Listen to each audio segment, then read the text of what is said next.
Hello and welcome to the Warp Shelf. I'm Frank Duran. I'm Deshaun Vasquez. And today I'm gonna gush about Godzilla for a little while. Yeah. That's what we're gonna do today. As a lead up into what is Godzilla versus King Kong, which we're so excited for. Oh, yeah. We'll gush about it at the very end of this, probably a little bit, but like there's we have so much hype for this, and there's a reason. There's 3 movies that we are so hype about that we will talk about today. We're going to be talking about Godzilla 2014. We're going to be talking about Kong Skull Island, and we're going to be talking about Godzilla, King of all monsters. King of the monsters. King of the monsters. Sorry, yeah. But he is both. Yes, he is both.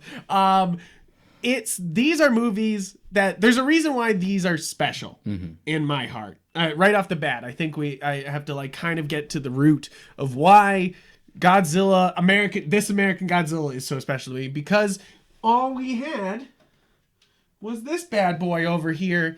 You know him as Kushi Godzilla. I mean, though this is 1998 Godzilla as a Kushi because 90s.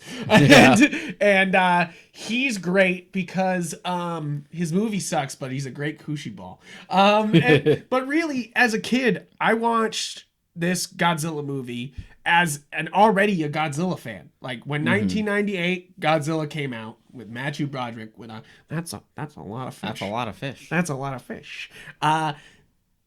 I loved it because I was watching these old black and white Godzilla movies. I hadn't even like reached the 90s ones yet, and I was like, wow, like look at this. You hadn't gotten to like PK say shit. Yeah, like like I was watching black and white Godzillas, and I was like, hell yeah, look, color Godzilla, and he jumps through in the middle of buildings, and he fucks up helicopters, and then it's one of those things like Space Jam where you go back as an adult and you're like, this was never good. Yeah, this was never good, and I'm sorry I felt this way.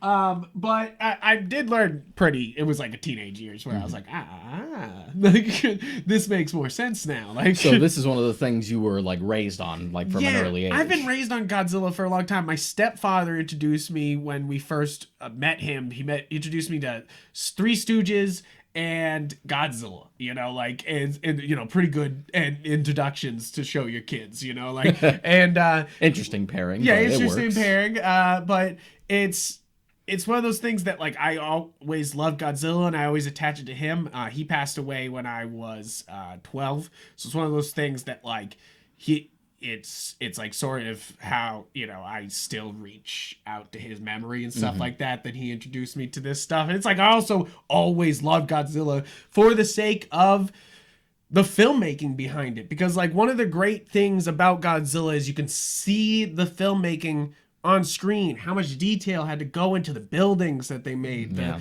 effects that go off, the guy wearing the suit, every little bit breathes of blood, effort. Sweat, and tears. Yeah, and like God, like that's one of the great things about Godzilla that I feel like a lot of people just miss when they look at Godzilla movies. They go, oh, it looks like cheesy, it's a B movie, and you're like, no, look at somebody made every bit an inch of that frame. Yeah, there, it is pure like, filmmaking. Pure filmmaking. Like it's almost animation at points because it's all like, we built it with our own goddamn hands, and it's I love the Godzilla movies that really leaned into that, like they're like, oh, let's put as many monsters on screen, show them off, like because this is what we're doing, or like they do a good human plot, which is not often, but they include like cool things going on there too, that feel intentional. But one of the things that I would say a casual viewer forgets is that original film is played straight. Played so straight. Like it's essentially a horror film. Yeah, I got the Criterion. It's beautiful. Yeah. It's gorgeous. And it's one of those things that I grew up watching the original. I watched Godzilla.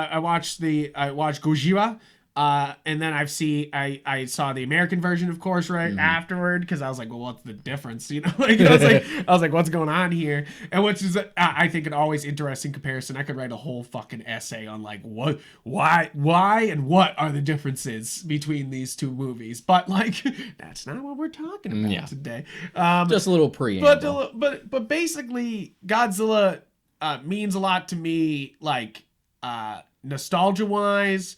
Emotionally, it's one of those things that I think it's the peak of filmmaking because people put so much effort into making these things. Even the original Godzilla movie looks gorgeous, you know, even though, like, you know, it's silly a little bit, but like at times there's these shots where you're like, damn, that's a little haunting, you know? Yeah. Like, you're just like, Jesus. Like That original film is so dour. Yeah. For those of you who don't know, the whole thing is pretty much a metaphor for nuclear warfare.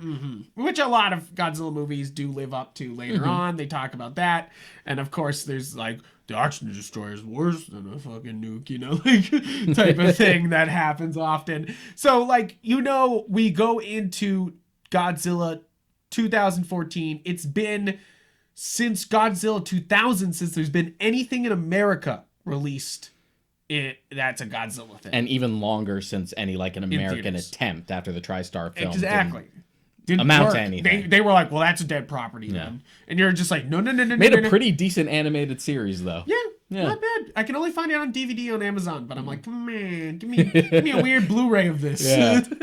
Who owns this? Who owns what this? platform can we put can I get this this on on? HBO Max, please? We'll probably like, go to something like Peacock or something. Right, I'll be just like, like, damn it. Gonna have to watch it with ads. I hate that I pay and then I'm not It's gonna go bashing something that's not part of this episode, but god damn it, I hate that I pay and still get ads. It'll go to something like fucking Tubi TV or something. You're like, no. IMBD TV. You're like, ah, shit. Damn it. At least their commercials are all films. It's all the time I laugh about that. I'm like, it's all movies, you know, like so you know, it's not like the worst commercials because you're like, that movie looks pretty good, like, or I like that movie. So with the legendary film, there was a lot of build up to this one because we had heard rumors for years that they had like been working on a new one. We had seen like concept art for it. Of him being thickums. Yeah. Thick. We knew that and that's number one with Godzilla. Like early days, David S. Goyer was like working on it, but then it like passed hands a lot as it was developed. When he was the boy at the time, you know? Yeah. Like, when he was it was after Dark Knight and they just kept being like, whatever you want. Now you do whatever you want, bro. And like, I am happy where we landed with this. And so what I always say about Godzilla 2014 is when I watched it, it was probably my favorite Godzilla movie other than Final Wars, you know, like, because I love Final Wars. I love what's the one with where they just everyone beats the shit out of King Ghidorah? Is that was that All Out Monsters Attack or is that well, All Out Monsters Attack is the one 90s. Yeah, and that's the one where Ghidorah's the protagonist. Yeah, and just like what? That's the wide-eyed Godzilla, really creepy looking. I love that one. Yeah. I love that movie. I also love the classic one where they do that, where it's not King of Monsters, it's Destroy All Monsters? Destroy All Monsters. Thank you very much. I'm just like... A lot of movies. In case you don't know, there's 28 Godzilla movies now? Yes. Yeah. Yes. I think that's 28, not even counting like the anime trilogy. Yes. Yeah. So it's like, we'll do a Godzilla trilogy one, anime trilogy one once I finally watch the third one. But Sean doesn't want to talk about it. It doesn't sound like... So at the time 2014 came out, from my perspective, I had only seen a handful of Godzilla films. It was always one of those things where, like, you have a passing interest in the character. Yeah. You like it because big lizard that shoot atomic breath. That sounds okay to me. But you never have the opportunity to, like, find these films and actually sit down and watch them. But you know the iconography. Yeah. Everyone knows who Godzilla is. Yeah. And it was one of those things where, like, you had me sit down and watch, like, two. We had watched All Out Monsters Attack and Destroya in college. Yes. And then Which are great. Yeah. Which are great. And then Space Godzilla's fucking awesome. Like... So then 2014 had come out. And leading up to King of the Monsters, which we'll get to later, I went through an entire marathon with my buddy Alex. I needed to, like, drag someone with me. Just, like...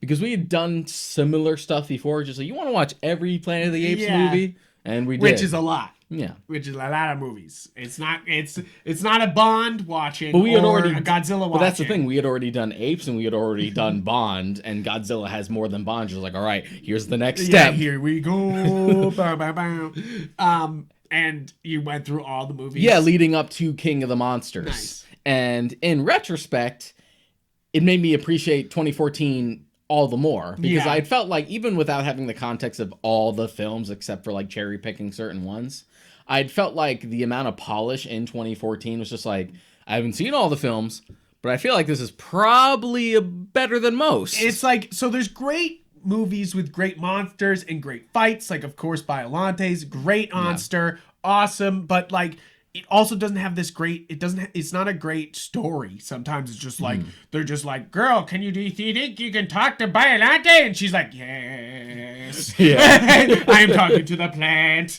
And like, I definitely like 2014 because it's an actual cinematic story. Yeah. You know, like it feels like it's got drama, it feels like it's moving. And the other reason why it was my favorite at the time before King of the Monsters came out was that it had the most Godzilla, literally by screen time. For some goddamn reason, this movie has more screen time of Godzilla than any other Godzilla movie. Yeah, there's a lot. Like you're like, what? That's crazy. Like, and remember when the ads were coming out, it was like, you'll barely see Godzilla. And I was totally like, man, we're only going to see like Godzilla like it's Jaws, you know, like where it's just going to be like, I saw his foot, fair, I saw his leg. Which it is like that up until you get to the climax. And then they're just like, guess what? Full on. They're like, here it comes. But that's also what I like about the 2014 film is that it like knows how to tease you, because the whole time you're like, I want to see this iconic monster reinvented for a modern age. Yes. It's like it's wild. And I think it's okay, hold on. We got actually they got a list here, but this was only updated in 2017. So Shin would have been out by Shit would have been out. But yeah, so most screen time actually goes to Godzilla versus Mechagodzilla 2 with 26 minutes. That's of interesting. Godzilla I would have time. thought like Final Wars, just because Final Wars is just full on, just fight. And Godzilla 2014 has 9 minutes, 56 seconds of Godzilla, which is almost tied with Mothra versus Godzilla. So it's not the most. Godzilla 2014 is 22nd, actually, out of 31 is what they're saying of Godzilla movies. And that includes everything. Yeah. So we're also coming from a fresh starting point. Yeah. So it goes Godzilla versus Mechagodzilla 2 to Godzilla 2000 to Godzilla versus Hedorah, which Godzilla versus Destoroyah 20 minutes, and Mechagodzilla and Space Godzilla, which are 3 of some of my favorites, and then Return of the Godzilla and Shin Godzilla and Godzilla versus Biollante finish out the. And Giant Monsters All Attack finished out the top 10. I'm really surprised that Final Wars is not higher. Yeah, Final Wars. Well, because it's not always Godzilla. Yeah, that's true. Final Wars has 14 minutes and 55 seconds, so it falls right under Godzilla versus Mothra. But the underlying point is this is just how this goes. Yeah, and it's one of those things that like I did hear, as much as I'm saying there's a lot of Godzilla here. A lot of people complain there wasn't much Godzilla in this Godzilla movie, and you're like, well, it's not actually that bad, you know? Like it's like it's 22nd out of 31. That's how like, these go. And like, plus, I felt like the stuff. Like if you want to really be disappointed, watch Invasion of the Astro Monster and be like, okay, so I saw Ghidorah go on screen versus we call him, me and my friend Alex, we call them the Noodle Doodle. He just flailing his head. I love the soundtrack, King Ghidorah by, oh my goodness, I'm forgetting, he just passed away this year. He wears the mask. MF Doom? MF Doom! Yeah, MF Doom has a King Ghidorah album that is just sound effects from Astro Monster. And it's pretty hilarious. That's some nerdy shit. It's great. It's a great vinyl. I have it on vinyl. It's pretty great. But going back to lack of screen time, because that was the biggest criticism when the film came out, was just it's too dark and gloomy. I can barely see anything, which really annoys me because I love the cinematography in this movie. I like that. Yes, they're definitely using it as a way to just hide the CG to hide its cracks.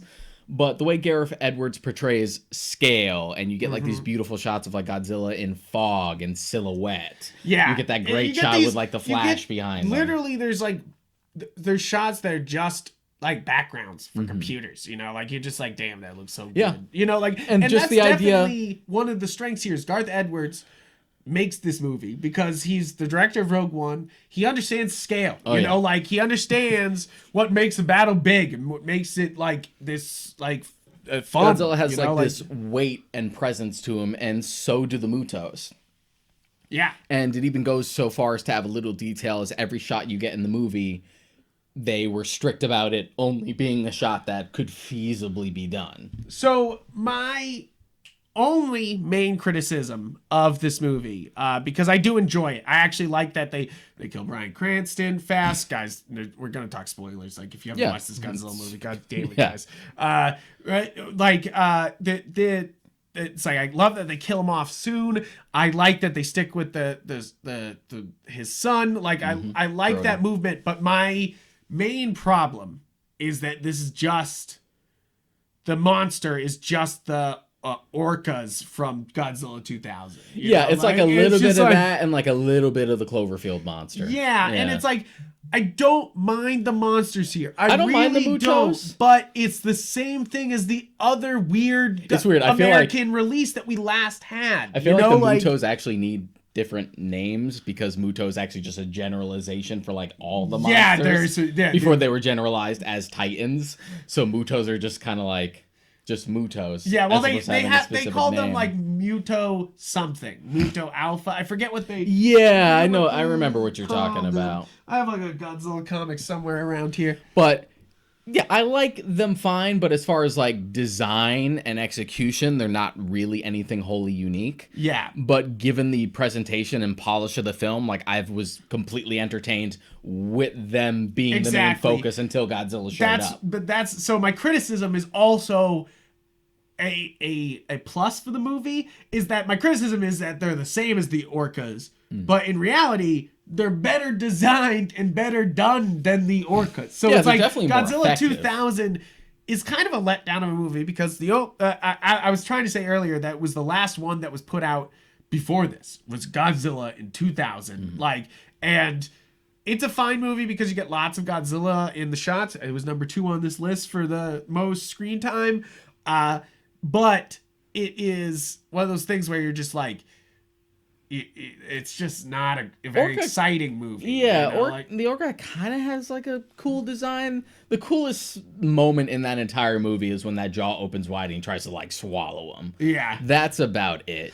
But as far as like the next like of amongst many reboots to like start fresh and start what is referred to as the Millennium Era, it's on the weaker side, especially when directly compared to like Godzilla 84/85, depending on where you saw it, which I think is one of the better ones. Yeah, I do. Of those, like, one trying to get everyone in. Feels like the event comic where it's just like, hey, we're going to fight a general villain, you know? Yeah, well, that 84/85 is actually like their first reboot after after the initial era, and that's one of the ones that doesn't have any monster for him to fight. Like, Godzilla's the sole threat, and yet that one's one of the more entertaining ones.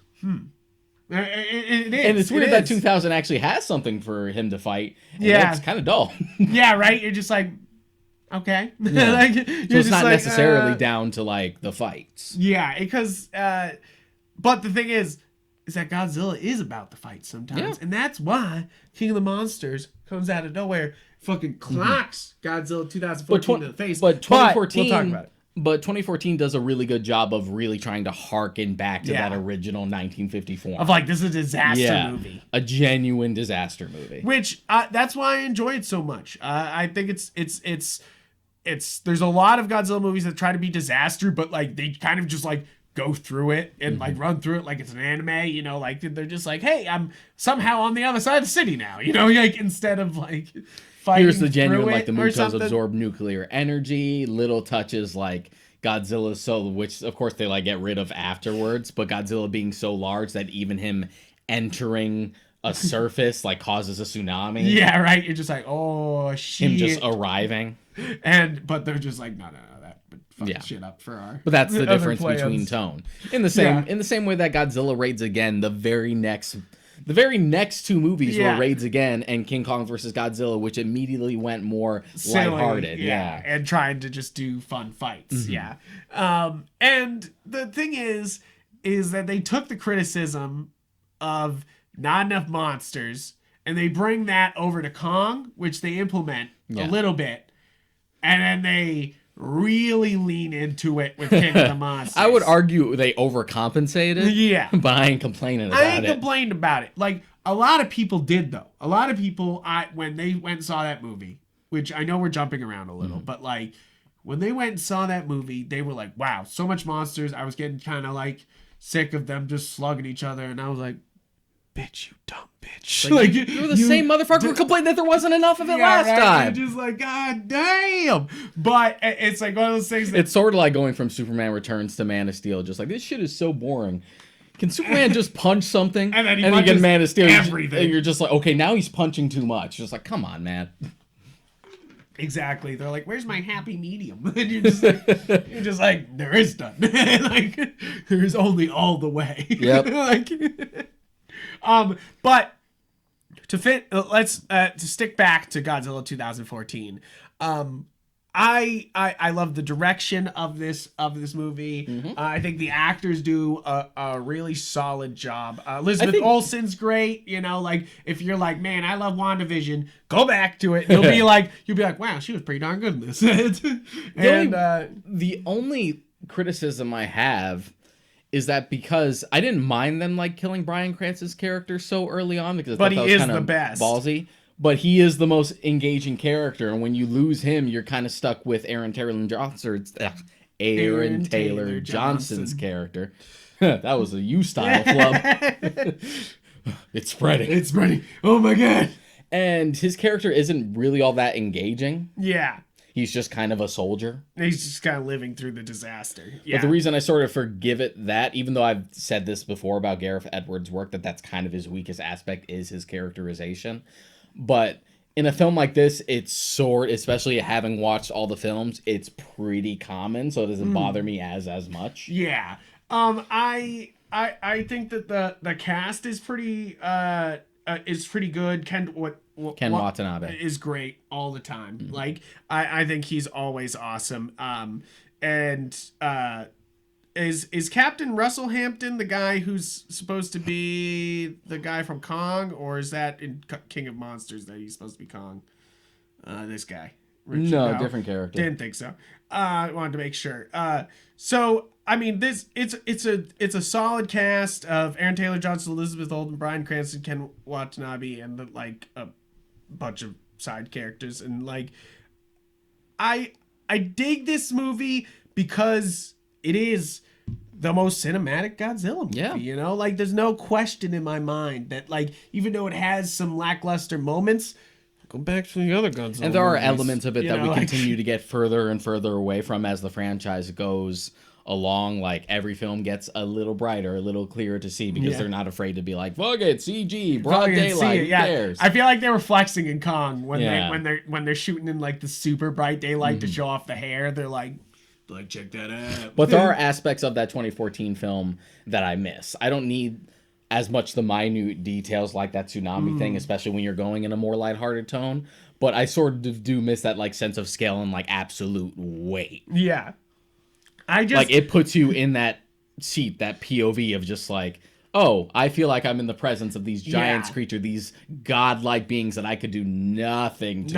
I'm just an ant. Yeah. And the only other weird complaint I have is that like the weird twist at the end when they're like Godzilla is friend. Like, and you're just like, yes, Godzilla is friend. Godzilla is friend to all the children.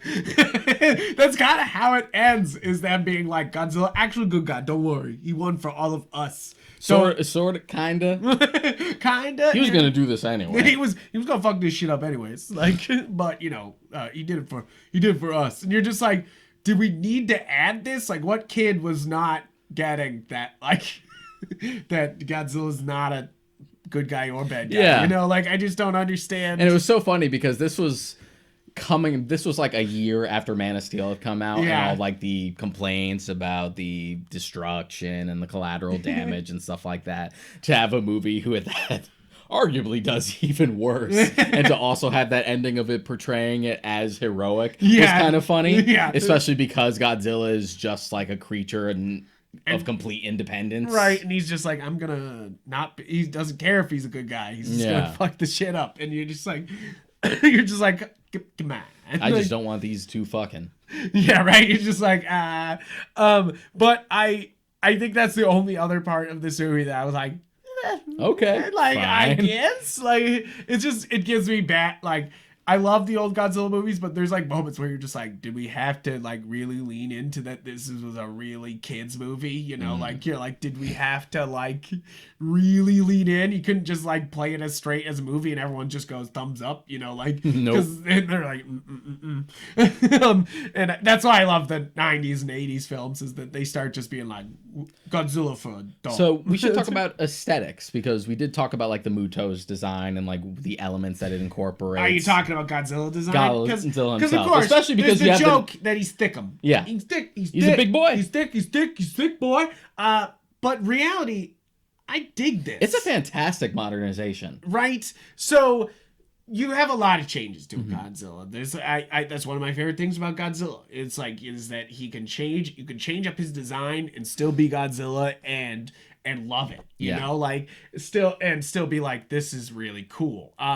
That's why it's so much fun when there's like a new Godzilla property. That's why I'm totally for like Shin Godzilla happening at the same time as the American films, and also we're getting an anime Godzilla, you know, like I love that like little bit there where we had thick Godzilla and then we had anime Godzilla, which was like biggest boy ever, like the biggest Godzilla we could imagine. Tree bark Godzilla. Yeah, you're just like, what? How'd he so big? Like, and then you had the Shin Godzilla, which was like kind of a fish, you know, like at times where it was just like falling apart. Yeah, like, the idea that it kept mutating over the course of the film. If you haven't seen Shin Godzilla, if you're a Godzilla fan and you just haven't seen Shin Godzilla yet, or if you're an Evangelion fan or a fan of Anno's work, you'll probably dig it. You'll dig it. Because it has like a lot of his like nuances to it. It's dope. You're like, oh, that's fucked. It is fucked. It is really fucked at times. You're just like, but from a design perspective, you look back to the last time the Americans tried to do it, and this was hot off the heels of a little film, an indie film, you might have heard of it. It's called Jurassic Park. Didn't really do that well when it came out. Did terrible. Everyone knew. But that's exactly it. Is as you can see, I'm gonna hold up my Kush guy, and of course, ignore the Kush. He's slender. He's a T-Rex. That's it. You know, they add these spikes on the back to make it Godzilla-ish. But in reality, he even gets the toe claw of the Velociraptors, which he's never had before. And because he just has the normal either 3 footprint or like fat boy footprint. And then there's the entire set piece with his offspring. Yes. And they're basically just raptors. Yeah, and you're just like, okay. I get it, guys. I saw Jurassic Park 2. It was great, but still. I like Jurassic Park 2, guys. I do too. But and it's also about the face, you know, like you took Godzilla's squareness and you really like dinoed it up where it's just like trying to keep the square, but it came out like an Allosaurus, you know, like where it's just like flat in his face a little instead of he also got his like old man mouth because of the way they designed the mouth. It looks like it looks like a senior citizen with no teeth. He's really gummy. Yeah, and I don't like it's just like weird. And then on top of that he's super nerfed. Yeah. Oh, yeah, of course. I mean, obviously, like any film, Final Wars, you know that anybody can fuck up that little Zilla. Any film where Godzilla is actually taken down successfully by the military, and not even like crazy Japanese military, we invented a super weapon, etc. It's just fucking jets and rockets. Yep, the Super X-30 something. Yeah, exactly. Or it's the auction destroyer, you know, like, or. But instead, it's just like, no, he's just kind of gunned down, and shot with like jet missiles. He's And dead. Zip. We got him. we did it, guys. We did it. You're just like, what kind of Godzilla's that? Where he can just be kind of fucking hit with a jet from orbit and he's fine. Like, every Godzilla movie has the scene where the jets come around, shoot with the missiles, and Godzilla's like, I don't give a fuck. I don't give a shit. And he just like knocks shit over all the time. You're like, what the fuck? So that's why I enjoy the 2014 design, is that it goes to the original design of him being thicker bottomed. Yeah. Because that's very important that like, and it's like the thing about the 2014 design that I like way over the Raptor design, and this sounds stupid, is it looks like somebody could be in the suit. Which they do. Technically, when they were doing the motion capture, there's a guy doing the actions of Godzilla. They did. If you watch behind the scenes, there's a dude still acting out Godzilla's movements. Which so it's technically just a modern take on what we were already doing. Exactly, which is important, I feel like, because that's what Godzilla is. And that's what's gonna be good about Godzilla versus Kong, is you have to like ride that balance of like human movement versus, you know, like animalistic stuff and bestial things. And there was a clear conscious effort into the design. It wasn't just about like, well, we got to make them look as cool as possible because this is 2014, baby. 2014, baby. Which is already like 7 years ago. Yikes. But the conscious effort of like, oh, we made him stand upright like this. We wanted to give him these type of claws. It reminded us of a bear, etc. Yeah. Like elements to combine in. Like they all serve a purpose. Like, they even gave stands for whale bear. Yeah. Like, you know, like that's an important part of this, is that like the name is whale bear. Yeah. So like, and like the original design, you can kind of see that where he's like whale skinish, you know, like that's why the later designs do that. Like, You were saying bark on the anime Godzilla, but the other Godzillas do it too, where it's like very rigid. Rigid. And like, but even with the 2014 film, they gave him like visible gills. Yeah, exactly. And it's like one of those things that it all just like makes sense beyond just like, that look cool. Yeah, exactly. It's not just a tiny raptor Godzilla, and it's not just a dude in a suit standing up either. That's a good thing. It's not like a 1950s Godzilla movie where it's obviously like, and despite it being essentially an animal, like a creature, they're able to convey like a personality through the design, like the hard, almost like war-weary face. Yeah, it's like they intentionally give Godzilla a lot of scars to make him look like he's been through a nuclear attack. Yeah. Like they literally were like trying to model it after like Hiroshima victims, and you know, like, and try to see like these scars that really like emphasize he's been through some shit, you know, like, and he's fought through a lot of battles, and like and even the way as far as the sound design is concerned, the way the roar was reconceptualized. Can I tell you how fucking erect I was the first time I heard that new Godzilla yell? I still like go back on YouTube and I'm like, let me find the highest quality video, just that airport roar from 2014. I love that shit. Yeah. That, like, I love the original Godzilla's yell. If there's one sound I love in this universe, it's that, baby. Yeah. It's I don't know if I can stop it.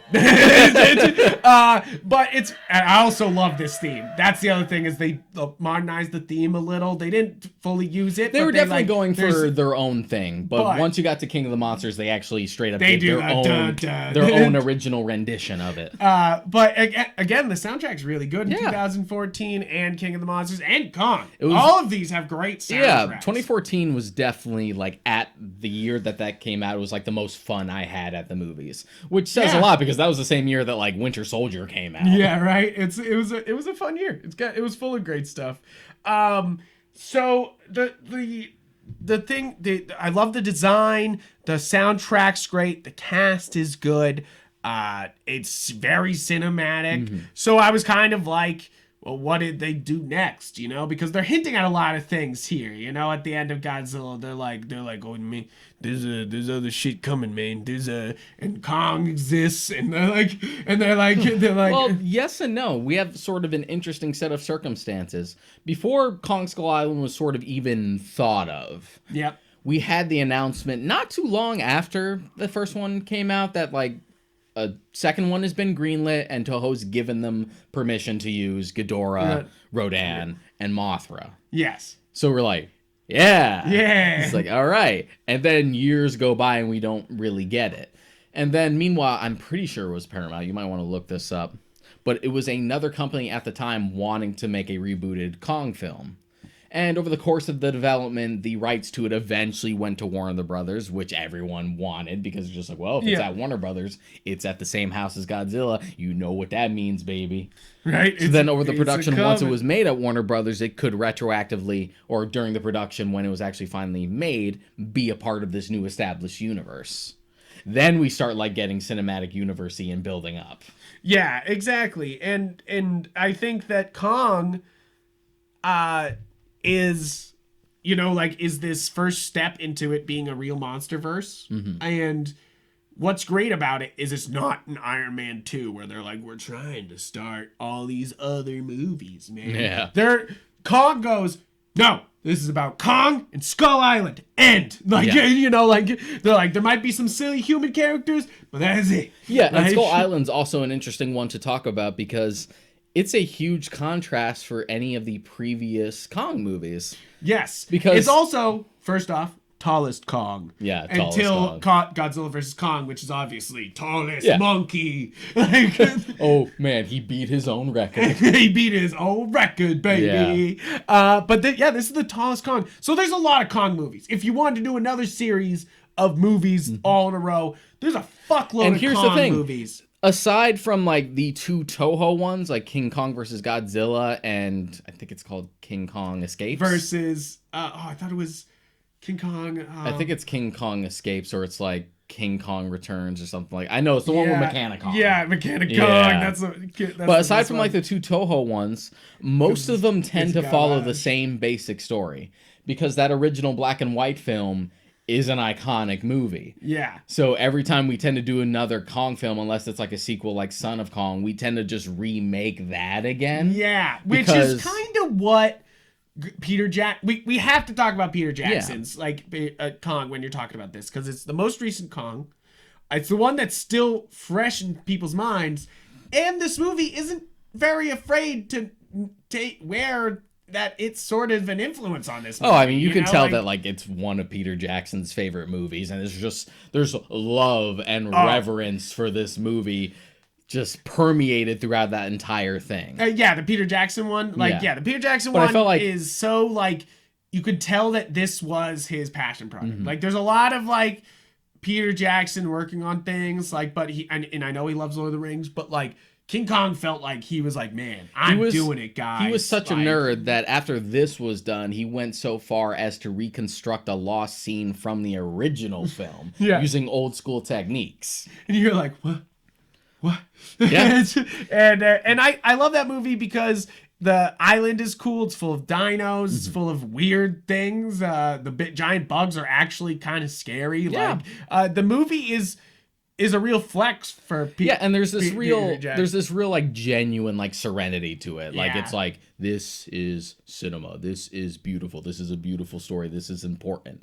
It is long. It is. It's long. I would say that's the number one problem I have with that King Kong, is that feels like one of the longer ones. You know, like, you could trim mostly like on the way to Skull Island. You could trim a lot of that out. Yeah, but of course it's fun because Jack Black and. Yeah. But I felt like that was because we had already even had another remake as far back as the 70s. By the time we got to the Jackson one is film, iconic too. Yeah. You know, like, by the time we got to the Jackson film, I felt like that's as far as you could have gone with just like, we're doing that story again because we have respect for it. So it was good on Skull Island's part to be like, we're doing none of that. We're going full B movie shit, and it's going to be fun. Yeah, like, and that's the number one thing is that I feel like Godzilla feels like it feels in the same vein as Man of Steel, where it takes itself very seriously, which is good for the subject matter.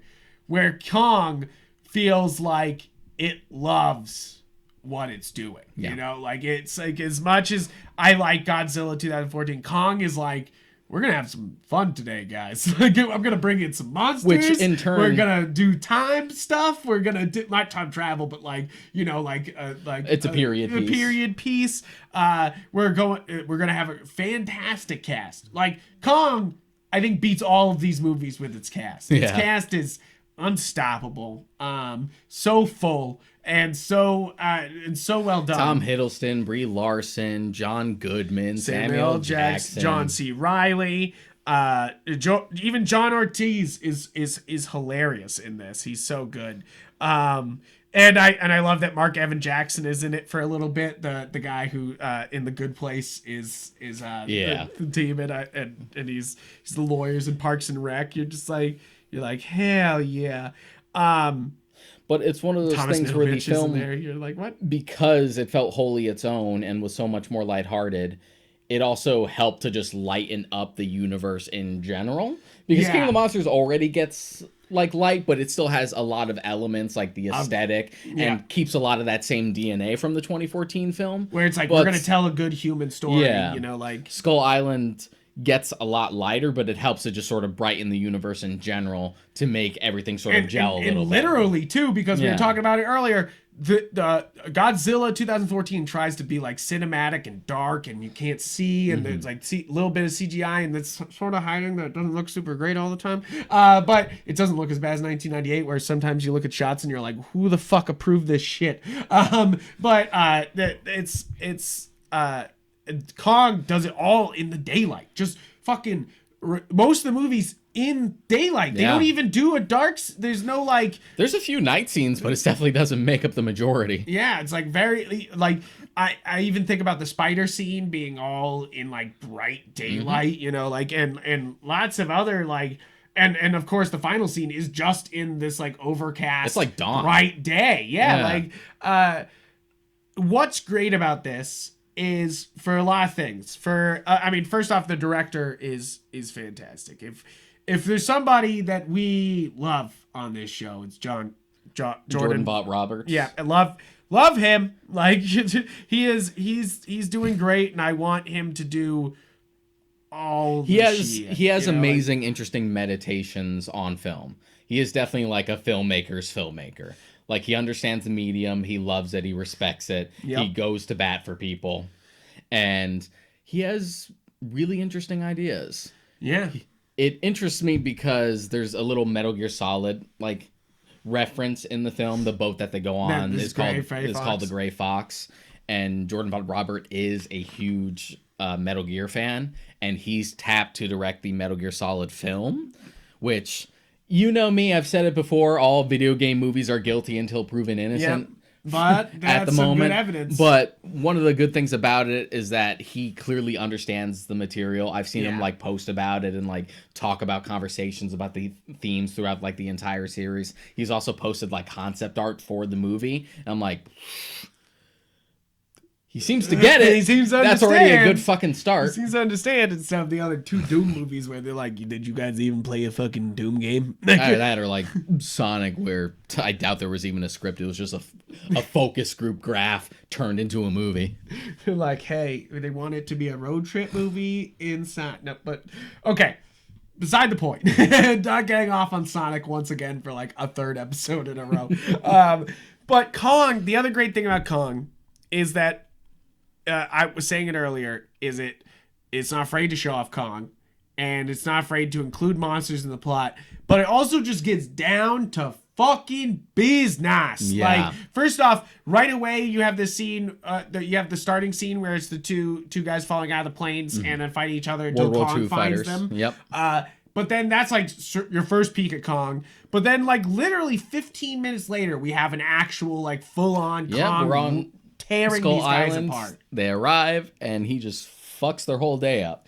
And that's the thing is he's in it consistently after that too. He's like, you know, he's like just hanging out. He fights the octopus, like, you know, like, which I love that he fights the octopus. Yeah, nice little reference to King Kong versus Godzilla. Yeah, you're like, ooh, that's good shit, like I love that. And he fights some of the skull crushers, like there's lots of Kong moving on past that point, like it's not afraid to show it off, and sure, you lose the cinematic quality of like, oh no, what are we looking at? Are we looking at? But like, it's a monster movie. You're looking at Kong. Like, don't mess around. Like, that's the thing. Is like, sure, you're showing off a lot of the monsters, but you know why you're here, bro. It was why you're here. It was inevitable that we were going to get a Kong movie of this tone. It's actually kind of surprising that it took this long. Yeah. Because you would have think King Kong would have had that same transition that Godzilla did, where that first film is serious, artistic storytelling. Very serious. And now we're gonna get into punchy shit. Yeah, punchy, shoot 'em up. Yeah. And definitely this is great. This is like at the end of Vietnam War. This is based, and it's like a helicopter cavalry that they take into Skull Island, and oh man. And from a design perspective, just like we mentioned with Godzilla, there is something to be said about directly comparing Jackson's Kong to this MonsterVerse Kong. Yeah, because one of the things 1930s to 70s to 70s always had this sort of like standing gorilla-like creature that's not quite one specific thing. It's sort of its own like species. As much as I like Jackson's King Kong, it is really just a big gorilla. Silverback. Just a big silverback. And again, this Kong is it's believable as a monkey, but it also looks like somebody did the mocapping for it, like, which adds some authenticity to the way it moves, like, which is what's great about all three of these movies. All three of the MonsterVerse movies show off some great facial expressions. Yeah, on these and it's monsters. all like subtle personality. And sure, you could say personality, they're just mindless beasts. But no, it's all like subtle nuances. You get a sense of like the demeanor of each of these creatures just by the littlest touches. But just about a little bit. And they definitely do that with this movie. I mean, I made the joke several times where they were like, monkey. Well, I was like, back to monkey. Yeah. Which is, we rewatched it today because I've seen the two Godzilla movies again and again and again. I saw it 2014 twice in theaters. I saw King of Monsters twice. I saw it in theaters. I saw it in IMAX and then I saw it at IMAX. And then I've watched it several times otherwise. We'll get to it, but I'll really gush then. But like, Skull Island needed a refresher. Yeah, Skull Island was the refresher. And what's great about it is that it doesn't stop being a movie, like it's a period piece. It sets things up, it plays things out, like, like you're dealing with monarch people, but you're like, well, why are they going to the island and what do they think they're gonna find there? And they're like, monkey. And they're just like, oh shit, we found a monkey. And also the skull crawlers and also the hollow earth, which pays off in King of the Monsters. So that's a thing that a lot of people don't understand or don't get, is that they have this theory in the MonsterVerse universe that the Earth has these long tunnels that these monsters fucking slip through at times, like just kind of, that's why they can travel across the globe so goddamn fast. Yeah.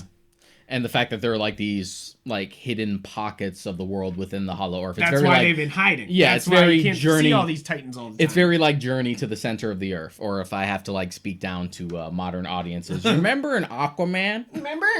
Where they go through the water tornado and they reach the trench and they end up in this beach and there's dinosaurs. It's like that. And not that, but they just whoop it. Yeah. And they explain that here, and they kind of set it up. And really, this movie's great on its own, but it's also one of the better setup movies I've seen, where it's just like, Monarch's still involved, which from the first Godzilla movie. But if you haven't seen 2014, you're in no way confused. Yeah, you're not just like, who are these guys? They're like, no, we're hunting monsters. None of the world building is like at all intrusive. It's not like a Marvel movie where if you didn't see the other movie, fuck you, bro. Why didn't you watch our other 12 movies? Fuck you. Like, no, they definitely at least that like one has the excuse of like, there's so much baggage we can't like just skid to a halt to explain all this stuff. But there's no moment in Kong Skull Island, and I'll do this just to be fair on both the Marvel and the DC side. There's no moment where Thor goes to a fucking pool to set up Ragnarok and Infinity War, and there's no Nightmare-verse. And there's no point. Nightmare-verse, not so much. There's no point where Wonder Woman sits at a desk and watches trailers for other Justice League members.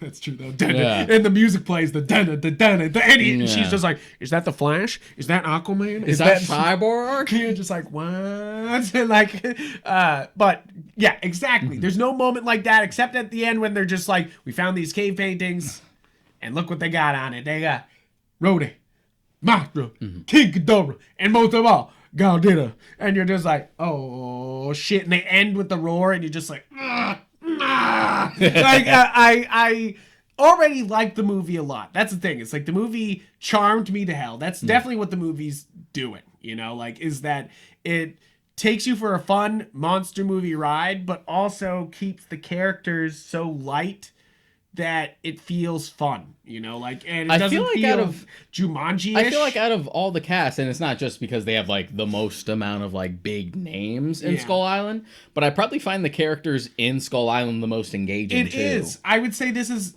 out of all the characters in of the MonsterVerse, this is the most engaging. Yeah, and it's probably the better written of all these movies. Like I love King of Monsters, but like, and I'll gush about it, but like, this is definitely well paced. It has like a we got to get off the island type of Jurassic Park feel, where it's like if we don't get to the end of the island, we're screwed.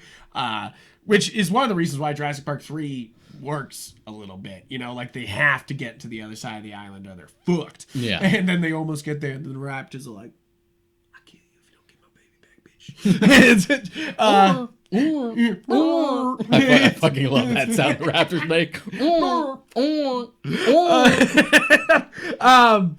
But the other thing I love about Kong, and we were talking about design, is that Kong looks good, but so does everything else that they run into on Skull Island. You know, like they get real creative. There's the giant daddy long leg spider that fucks them up. There's the giant shows up by stabbing its own leg through some dude's mouth and just piking him. Yeah, you're like, oh Jesus Christ. There's the stick bug. I love which I thought is a great design little thing. I love the wildebeest, giant wildebeest in the water thing. I think it's gorgeous. It looks like an anime giant creature. You're like, what the fuck is this? log bug, and I like that it wasn't like a aggressive creature. It was actually kind of docile, and you sort of feel bad when he shoots it. He shots it. Yeah. Oh, you're like, why'd he shoot it? Like, but then of course the skull crawlers show up after that, which I like these because I like these and hate these at the same time because yes, they're just Mutos. They're just orcas. You know, like it's just the same thing where they're using monsters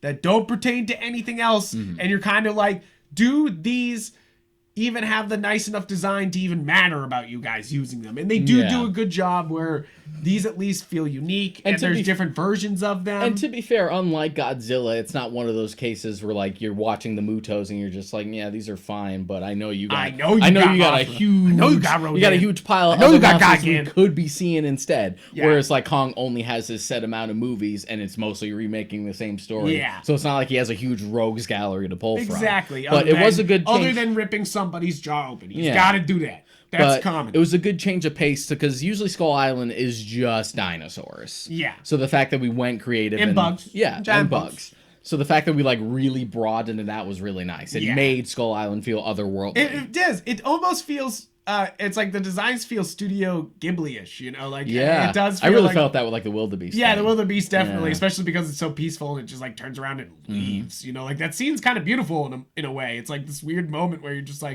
you're like, no, don't have to shoot these things. You know, like this, some things aren't trying to fucking murder you. And then right afterward, Kong's like, what's up? Sup, bitch?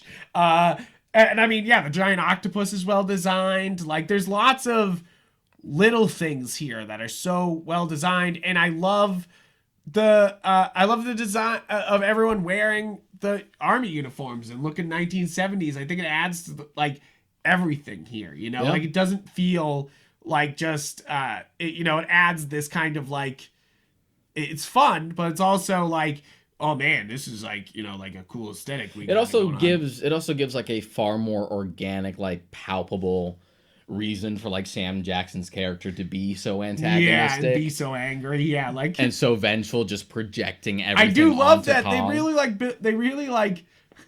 they build that, and without saying much about that, where it's like they several times are like, oh, you lost, like to him, and like he says, no, we abandoned the war, and several other little things that show off like he's just like pissed about what's going on and what happened, and then he just takes it and is like, and you can see it, and I love they do it in the shot of them looking at each other, where it's like he looks at him and he sees the entirety of the Vietnam War and is just like, I can kill this thing, you know, like, and you're just like, probably not, no. Like, no, Sam Jackson. Yeah, no, you cannot. But I really do enjoy this movie a lot. I think Kong is the most enjoyable by itself. Yeah. Like without any other connection to anything else. If you are just, you don't even know anything about Kong, Godzilla, nothing.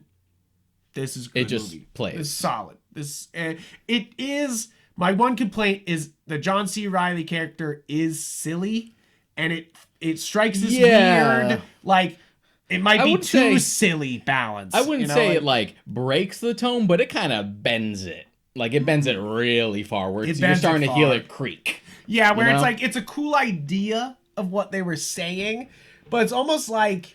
And plus, it's not like it's not set up from the start, and he would be kind of crazy, so it's not too far removed from the idea that he would be, like, silly.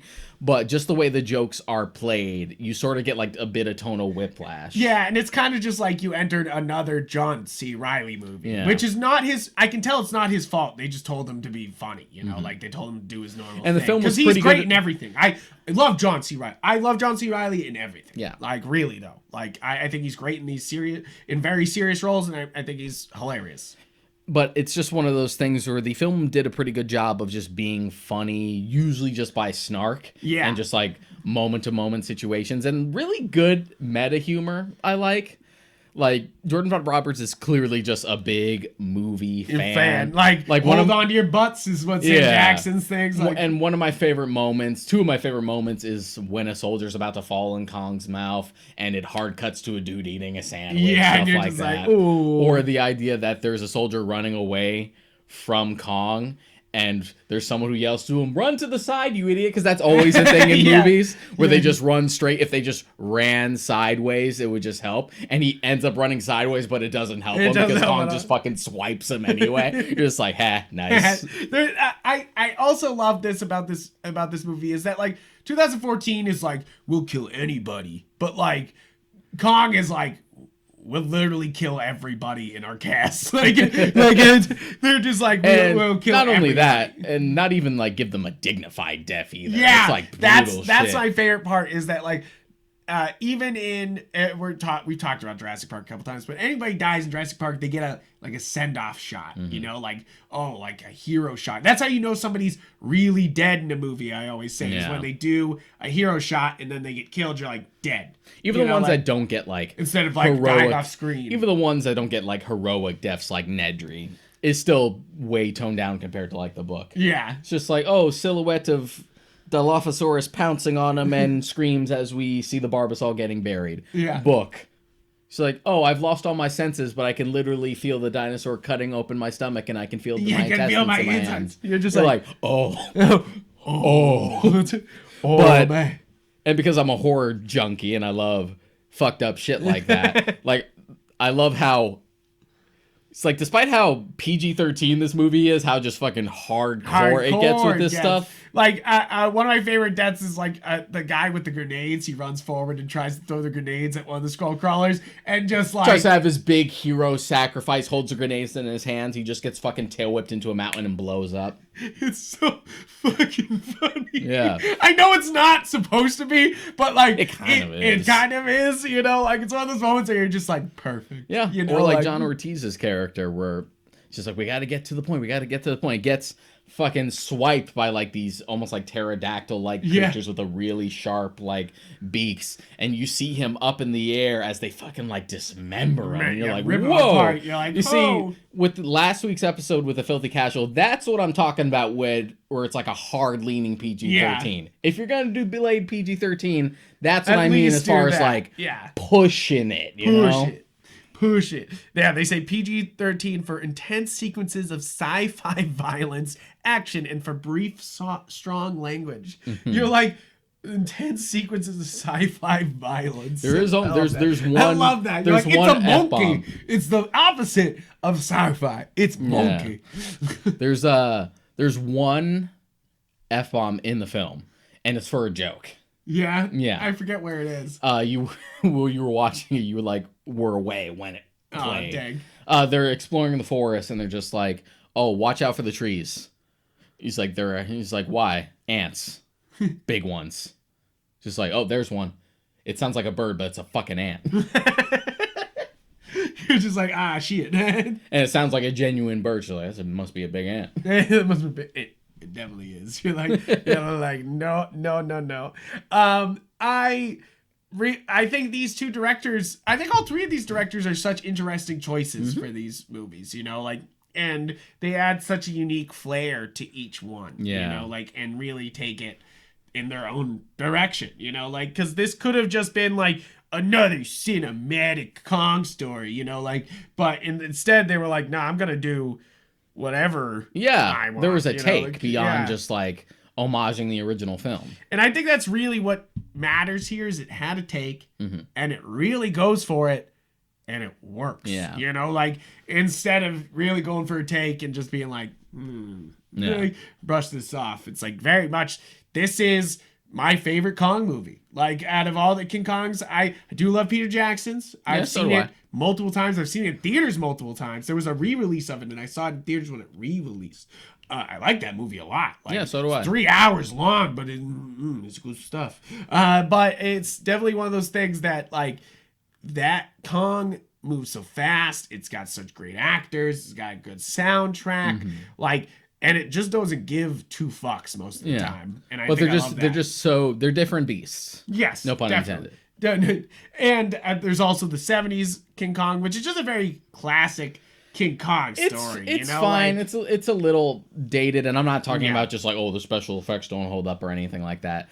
Like, its 70s sensibilities are like really fucking funny now. Yeah. It's very just like, oh, lady can't take care of herself, and you're just like, like what? It's really cringe when sexy lady calls King Kong a chauvinist pig ape. Yeah, you're like, and it's super on the nose. Just like instead of like the filmmaking thing, it's really about oil now. And you're like, okay.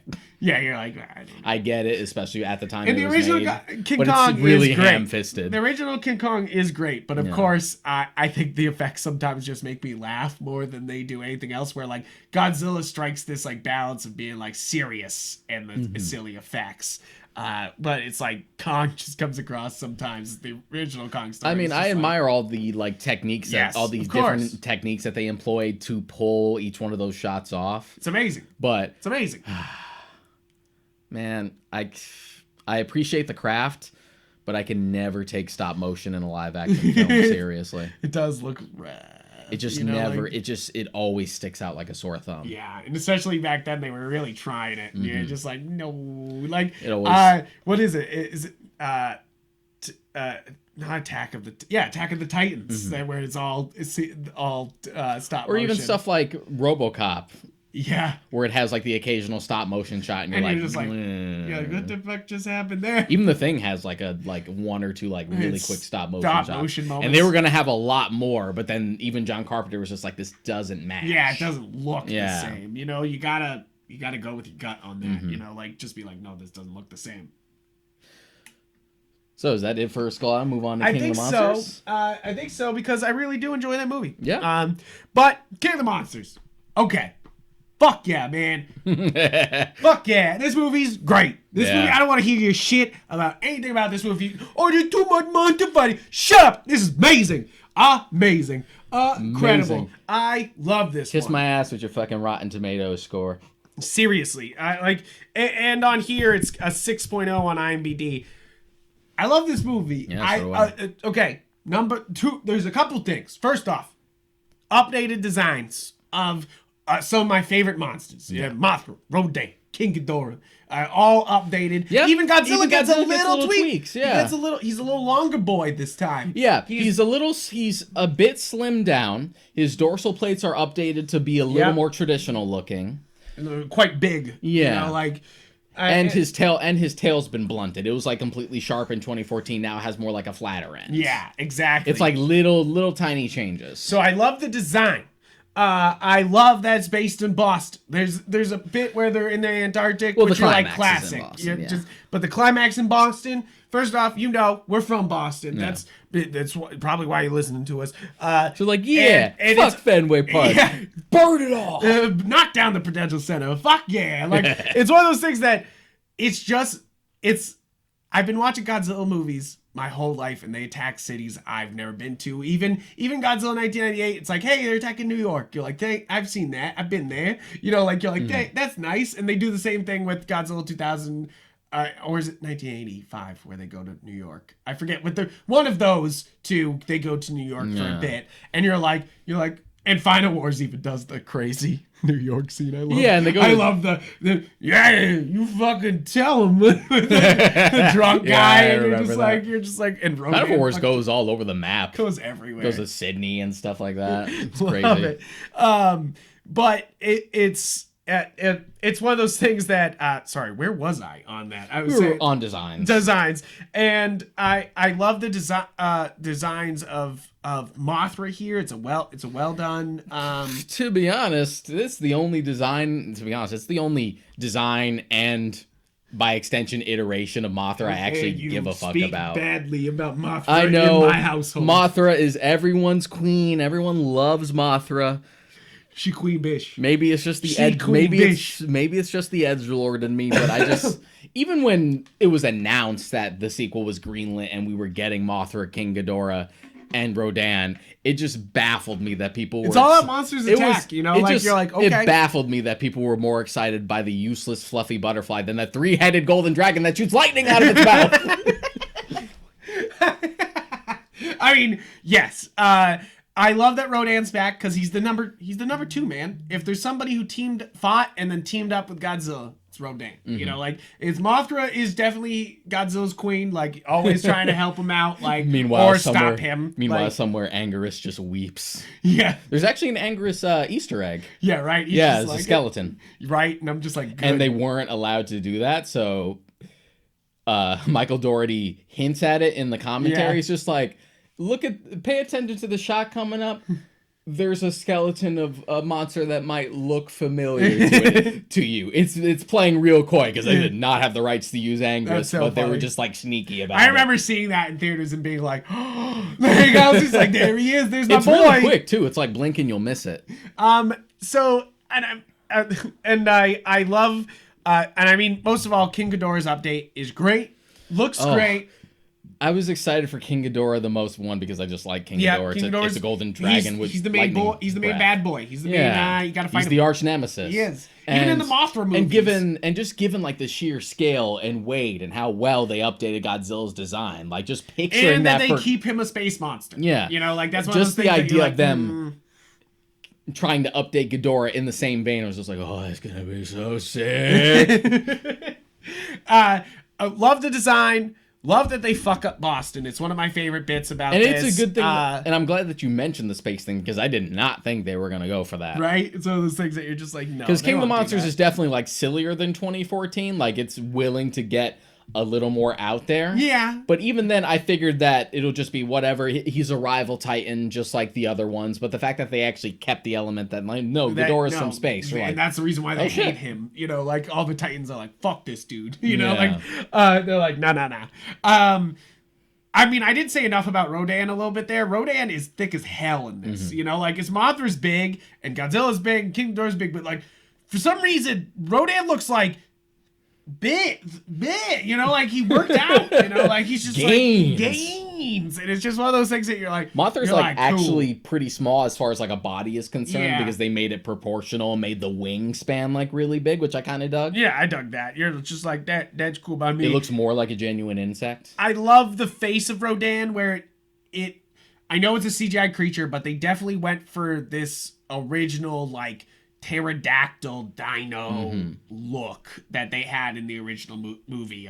And like I had said before with 2014 and Skull Island, like they're able to convey a personality. Yep. You get it. You get it through Godzilla's like reactions and facial like animations, which are like more expressive this time around. You get it with Ghidorah with like the 3 heads have like 3 different personalities. Love that. And I think the other thing that I love about this movie is that the human plot really just kind of gets to it. Yeah. You know, like it's one of those human plots that I don't mind. Yeah, it's one of those satisfactory there's usually ones where you're like, get the fuck out of they here. give a good enough they get a good enough excuse as to why they're involved, and at least they perpetuate it more than say a lot of other ones do.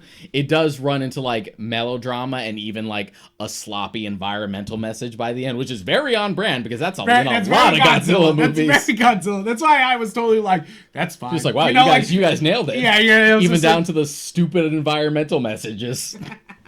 The cast though is really quite good, you know, like I really, and it's a continuation of the last film, you know, like a little bit, you know, like, so we have Kyle Chandler back as, which is interesting because Kyle Chandler was in Peter Jackson's King Kong, right? And you're just like, what?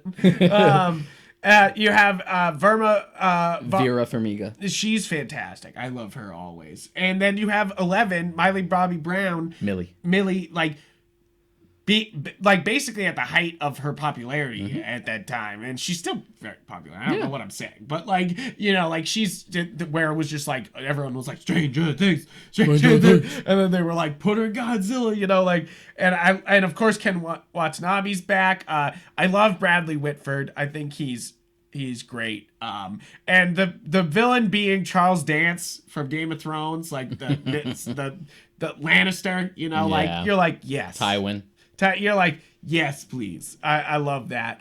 I love all the little side characters that they have going on.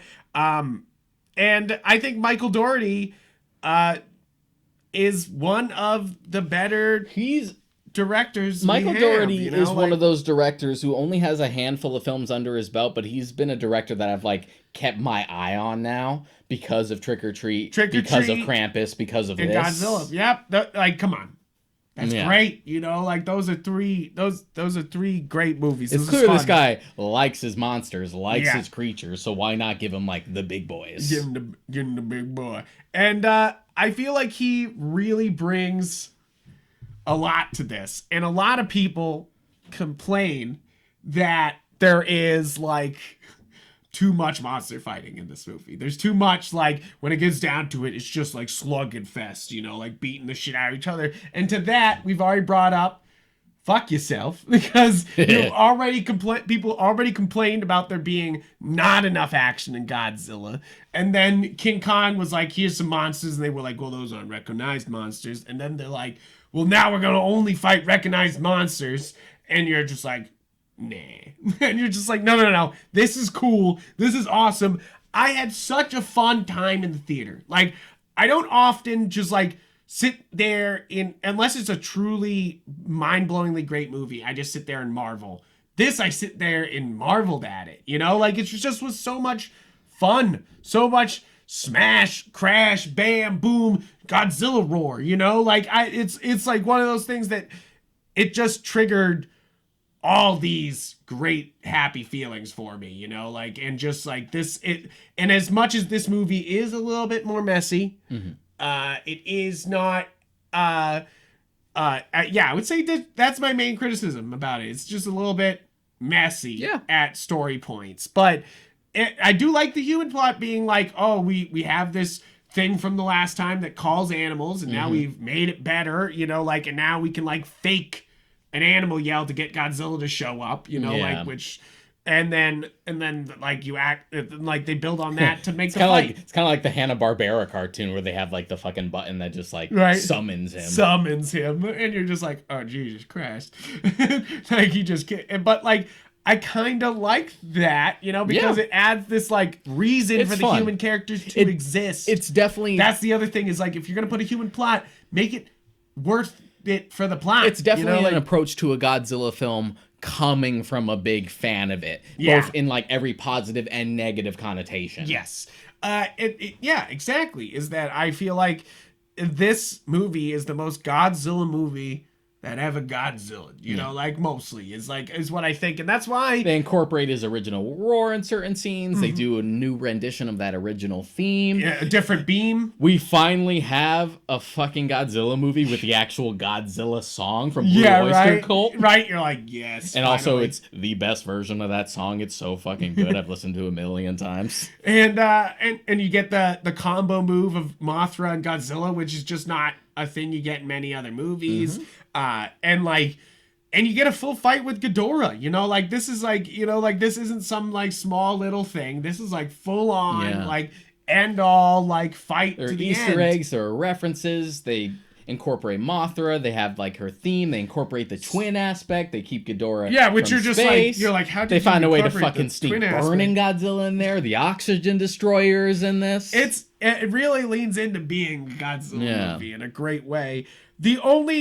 So of course they can't use any other monsters. They can't use any other Toho monsters, which is kind of upsetting because I wish they just gave them full access, because they try to include a lot of other Titans in this one, but they don't really play much of a part. They don't play much of a part, but it's one of those things where you're just like, okay, so giant moose, giant like mammoth, Turtle Mountain, giant spider. You're just like, the giant spider and the mammoth are very like Monster Island stuff. Yeah. So it's like, yes, those are fine by me. You know, same as the octopus, where it's just like, these are classic monsters that Godzilla randomly fights that should be in this. And to be fair, he's had worse. It's better than like Ebra or the fucking mantises. Yeah. Like a lobster and a giant praying mantis. So we've had worse.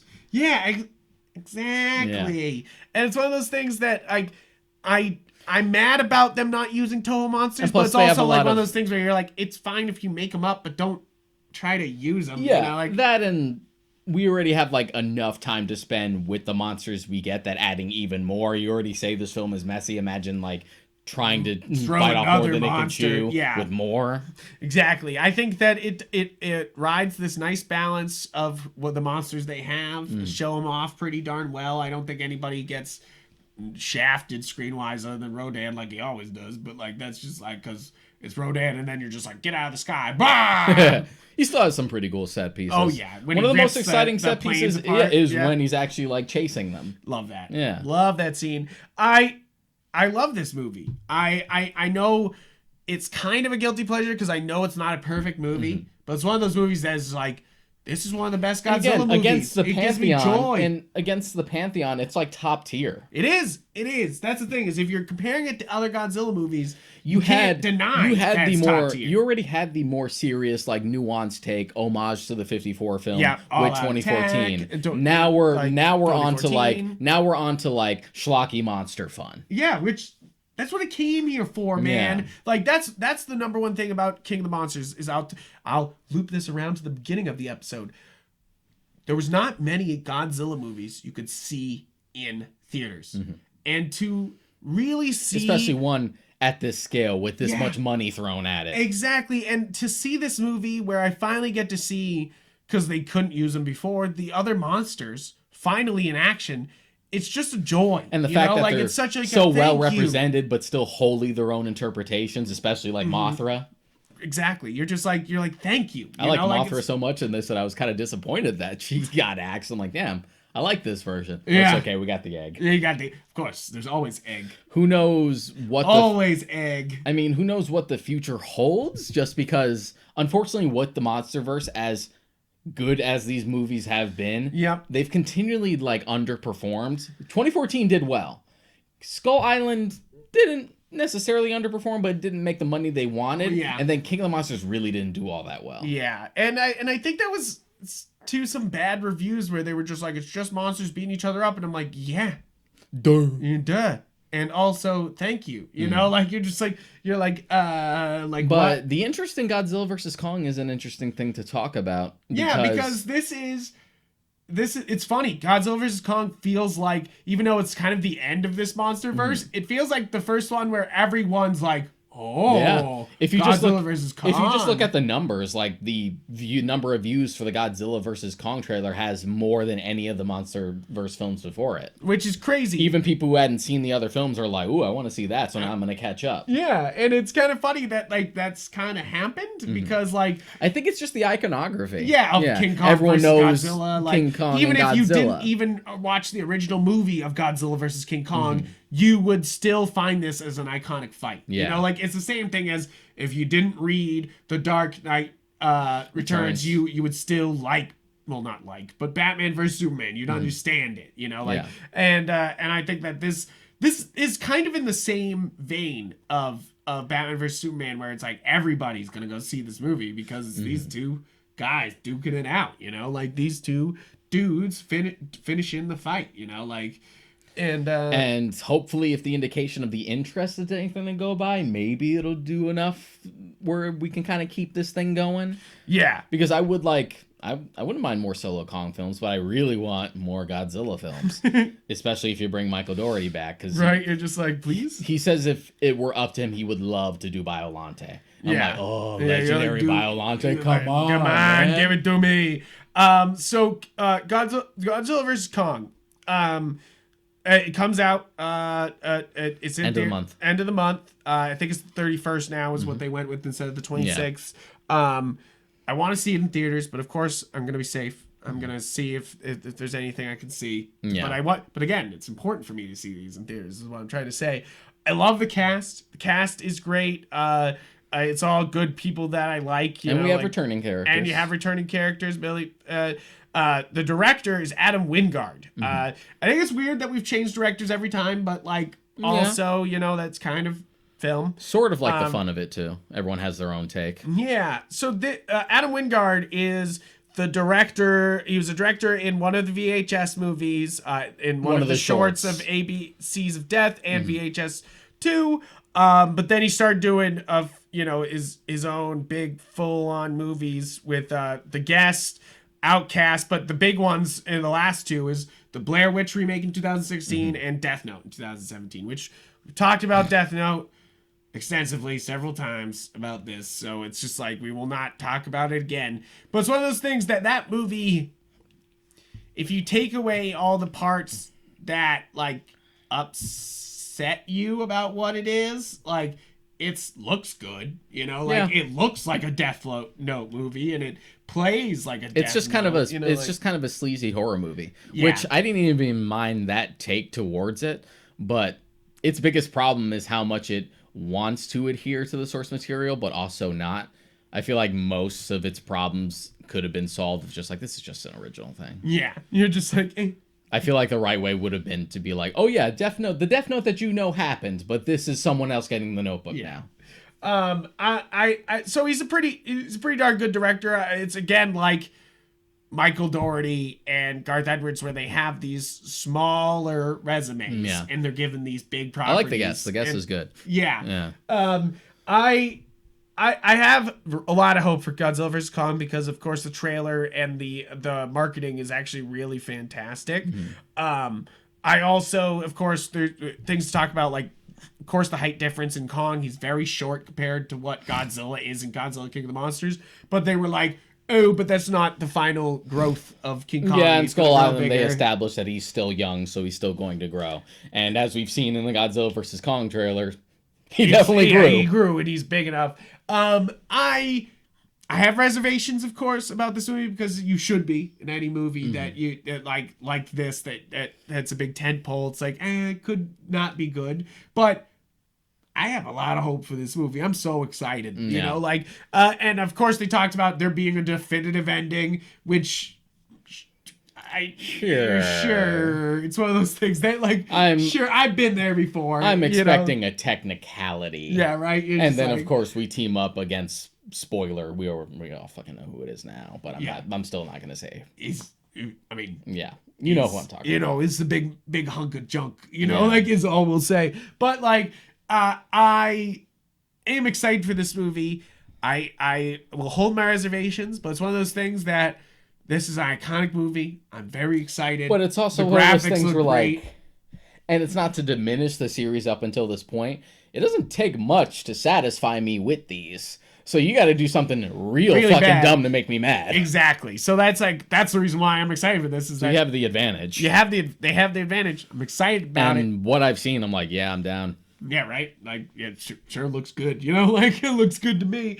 I really do think that this is going to be a great movie. We won't speculate anymore because it's pointless. He's got an axe. Like, is basically it. Like, it's like, he's got an axe. What's he going to do with it? And like, mostly if he doesn't try to shove a tree down his throat, I'm going to be angry. Is mostly like, yeah, if he doesn't take a tree and try to shove it down Godzilla's throat, I'm going to be like, not real Godzilla versus King Kong. I don't know if I like this. Like, but, like, of course, I love the original. It's so silly and it feels like a WWE match. But, like, Godzilla versus Kong is so much fun. It's the movie where he does the drop kick, where he jumps up on his tail and, like, flies across this whole area and bam, right into Kong and knocks him over. Amazing. I know they won't do that in this movie because he's too thickums to do that. But you're like, yeah, if he could drop kick him, that'd be great. But the intent is there, and it's not the first time we've done it. Like King Kong versus Godzilla had that. They did that with Freddy versus Jason too, where they even held like fake press conferences sizing each other up. Yeah, all that shit.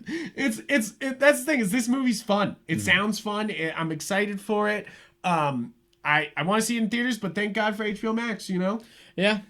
Better safe than sorry. Better safe than sorry. But King of the Monsters, my favorite out of all of these. Kong is the best one, but King of the Monsters is great because they destroy Boston. And end of your argument. You're like, there's too much magic fighting. Shut up. Boston gets destroyed. They had it too good for too long.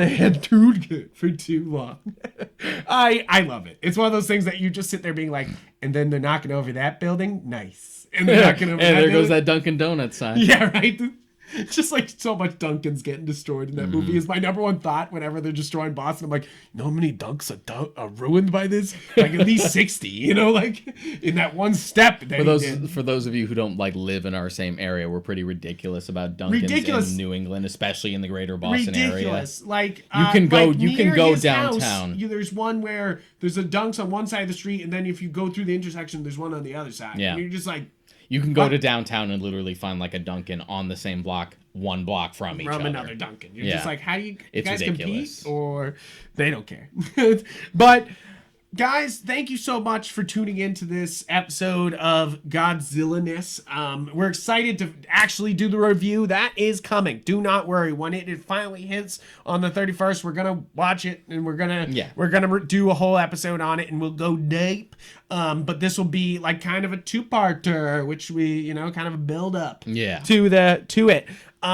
So guys, check out more content of ours on galaxygeek.com. That's where all the podcasts are. You can watch us or listen to us on any podcast platform. We're on YouTube. But you can all find it together on galaxygeek.com. On Twitter and Instagram, I'm Yupfrank. I'm Mod Karaika. And you can see we're going to be posting, stuff leading up to the movies, and we're gonna post when we're watching it. So if you want to play along, we also have a Discord if you want to check that out. That's where if you want to be immersed in the culture, if you want to know what we're up to, Discord's probably the best way, and our Twitter's probably that's where we talk the most. I would say I'm definitely most active on Discord. I would say I'm on there all the time. Exactly. Pretty much, guys, thank you for tuning in. Thank you for listening. Keep supporting the show. And, of course, go Godzilla. I hope you're as excited for it as we are. Yes, because we're really excited. See you next time.